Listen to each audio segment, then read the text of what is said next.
The only people who don't want to disclose the truth are people with something to hide.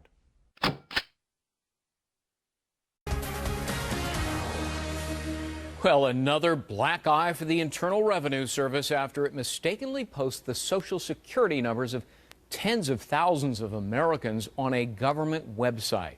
No kidding. Steve Centani is live in Washington with more. So, Steve, how did this mistake happen? And, in fact, how did we find out about it? Well, Greg, the IRS requires nonprofit political groups to make financial disclosures, and that information is posted for the public to see. Now, the problem is some Social Security numbers were not redacted or removed from those forms before they went up on the IRS website. The watchdog group publicresource.org discovered the mistake and alerted the IRS. Social Security numbers were publicly displayed for less than 24 hours. But by then, the damage was done.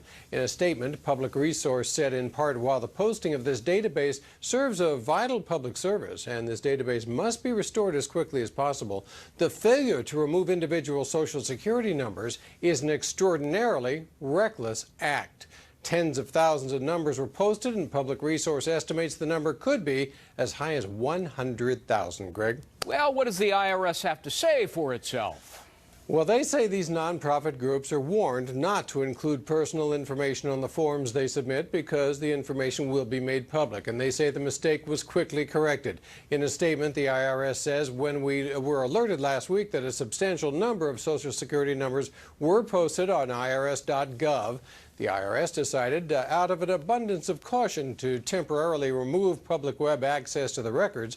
The IRS is assessing the situation and exploring available options. And as you mentioned, of course, another black eye for the tax agency. It's already under fire for improperly targeting political groups who are applying for tax-exempt status. Greg? I think they have an image problem. Maybe they could hold another convention and do a Star Trek video again, this time oriented for this. We'll wait and see. All right, Steve Centani, thanks. Haven't been arrested for bad line dancing yet, though. Ooh, so we'll see. That was awful. The only people who don't want to disclose the truth are people with something to hide.